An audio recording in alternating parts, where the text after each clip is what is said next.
Officially तो मैंने अभी नहीं दिया है, मैंने सिर्फ ग्रुप में लिखा है कि मेरा कांग्रेस पार्टी से इस्तीफ़ा है। लेकिन मैं कांग्रेस पार्टी छोड़ूंगा, पक्का छोड़ूंगा जी, क्योंकि मुझे पॉलिसीज़ अच्छी नहीं लग रही कांग्रेस पार्टी की, और इसलिए मैं अंदर से आहत हूँ, इसलिए मैं कांग्रेस पार्टी छोड़ना चाहता हूँ। दर्शकों, आपको बता दें, जम्मू कश्मीर में जैसे एक बात करें अटैक हुआ और आतंकवादी की तरफ से ऐसी कायराना हरकत को अंजाम दिया गया, उसके बाद कई संगठन हैं, कई देश में ऐसे राजनीतिक दल हैं जिन्होंने इसकी पूर्ण भर्त्सना की। वहीं दूसरे आपको बता दें, कांग्रेस के नेताओं ने भी इसकी पूर्ण भर्त्सना की। लेकिन वहीं एक व्हाट्सएप पे एक मैसेज सर्कुलेट हुआ जिसमें कि संविधान बचाओ रैली का आयोजन जो प्रदेश अध्यक्ष जो देवेंद्र यादव है उनकी तरफ से एक मैसेज सर्कुलेट किया गया। हालांकि वो ऑफिशियल मैसेज था या नहीं था वो तो वही बताएंगे जिन्होंने इस पद से इस्तीफा दिया है। आपको बता दें, इस मैसेज के सर्कुलेट होने के बाद हमारे साथ जो मौजूद हैं अजय गर्ग, जो कि दिल्ली प्रदेश कांग्रेस कमेटी में सेक्रेटरी के पद पर भी रहे हैं, सेक्रेटरी के पद पर थे। जैसे ही ये मैसेज सर्कुलेट हुआ, इसके बाद उन्होंने अपने पद से इस्तीफ़ा दे दिया और सारे ग्रुपों में मैसेज डाल दिया। इसके बाद सारे इलाके में हलचल मच गई। आपको बता दें, पूर्व निगम का चुनाव भी लड़े हैं अजय गर्ग जी, तो इनकी वाइफ जो लड़ी हैं, इनसे बात करते हैं। अजय जी, क्या हुआ ऐसा आपके साथ, आपने जो पार्टी को छोड़ने का निर्णय बना लिया और एकदम से आपके जो मैसेजेस आए उससे हंगामा मच गया?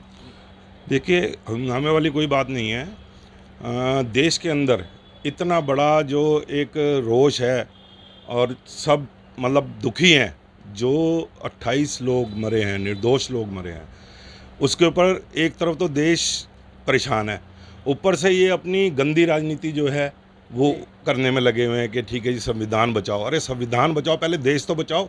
जी जी जी जी जी संविधान तो बाद की बात है।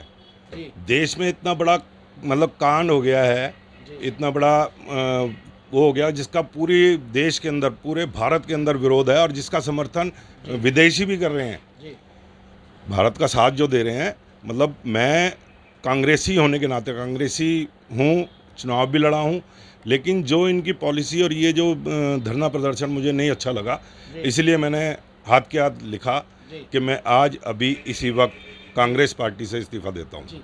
ऐसा क्यों हुआ है कि हमने देखा कि अलग ही कांग्रेस का एक तरह से अलग ही मूड चल रहा है देश इस वक्त, छोटे जो बच्चों के माँ बाप वहाँ गुजर गए, इतनी मार्मिक तस्वीरें हम लोग देख रहे हैं आतंकवादियों ने जो उनके साथ किया, और उसके बाद कांग्रेस का अलग ही मूड चलता है कि कांग्रेस एक अटैकिंग मोड में आ जाए, दूसरी पार्टी को क्रिटिसाइज़ करे। हाँ, ये उनका हक बनता है, ये उनका हक बनता है कि वो पार्टी से सवाल पूछे या कोई रूलिंग पार्टी जो सत्ता में उनसे सवाल पूछे।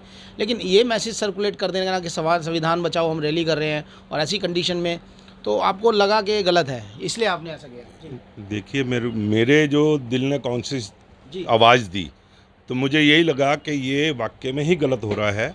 ठीक है, सब पार्टियों की अपनी अपनी पॉलिसी होती है। जब विपक्ष में भाजपा थी तो वो भी बहुत विरोध करती थी सब चीज़ का, लेकिन ये विरोध वाला टाइम नहीं है, ये तो साथ देने वाला टाइम है। जो हुआ है, मैं कह रहा हूँ, जो आतंकवादी हमारे घर में घुस के हमारे को मारते हैं, तो हमारे तो यही सबसे वो है निवेदन कि उनको उनके घर में घुस के मारा जाए। और मोदी जी, मैं कह रहा हूँ, मोदी जी की मैं तारीफ़ करना चाहता हूँ कि उन्होंने इतने बड़े बड़े कल डिसीजन लिए हैं देश के लिए कि उनका पानी बंद कर दिया, 48 घंटे के अंदर सब वापस चले जाएं, जितने पाकिस्तानी आए हुए हैं सबके वीज़ा रद्द कर दिए। तो ये डिसीजन छोटा डिसीजन नहीं है, देश के हित में डिसीजन है, और बिल्कुल मैं साथ हूँ, देश के साथ हूँ। पहले मैं हिंदू हूँ, बाद में कोई और हूँ। जी जी। ये जो मैसेज जो सर्कुलेट हुआ था, क्या ये ऑफिशियल मैसेज था? हाँ, मेरे पास कांग्रेस पार्टी के ग्रुप हैं जो जिसमें मैं जुड़ा हुआ हूँ, उसी के ऊपर ये मैसेज आया था। इस मैसेज के बाद ही मैंने कहा कि ये सही नहीं हो रहा है। हालांकि उसके बाद शायद पता नहीं मेरे इस्तीफ़ा देने से या उन्होंने पहले ही डिसीजन चेंज कर लिया हो, तो ये डिसीजन करके वो मोमबत्ती मार्च के ऊपर कन्वर्ट कर दिया उसको। अब जैसे कि मैंने देखा कि ग्रुप में जो मैसेज हो गया है वो कैंडल मार्च के ऊपर आ गया है, तो क्या ऑफिशियली आपने लिख दिया है या वो ग्रुप में आपने मैसेज डाला कि आपने इस्तीफ़ा दे दिया है, और आपका इस्तीफ़ा वो प्रदेश कांग्रेस कमेटी ने मान लिया है कि आपको बुलाया गया, कांटेक्ट किया गया? अभी नहीं, अभी कल की ही एक घटना हुई है शाम को। ऑफिशियली तो मैंने अभी नहीं दिया है, मैंने सिर्फ ग्रुप में लिखा है कि मेरा कांग्रेस पार्टी से इस्तीफ़ा है, लेकिन मैं कांग्रेस पार्टी छोड़ूंगा। पक्का छोड़ेंगे जी। पार्टी से? आप चुनाव भी लड़ रहे हैं, आपकी वाइफ भी चुनाव लड़ी है, पक्का छोड़ेंगे? पक्का छोड़ूंगा जी, क्योंकि मुझे पॉलिसीज़ अच्छी नहीं लग रही कांग्रेस पार्टी की, और इसलिए मैं अंदर से आहत हूँ, इसलिए मैं कांग्रेस पार्टी छोड़ना चाहता हूँ। तो देखा आपने, अजय गर्ग जी ने साफ शब्दों में कहा है कि वो कांग्रेस पार्टी छोड़ेंगे। बहुत मजबूत कड़ी हैं, मार्केट एसोसिएशन के अध्यक्ष भी हैं और चुनाव भी लड़ चुके हैं कांग्रेस से। लेकिन ये स्टैंड जब देश के अगेंस्ट चला जाता है तो ऐसे कार्यकर्ता, ऐसे नेता वो पार्टी के टूटने लगते हैं और पार्टियों को ये समझना चाहिए। आप देखते रहिए भारत में।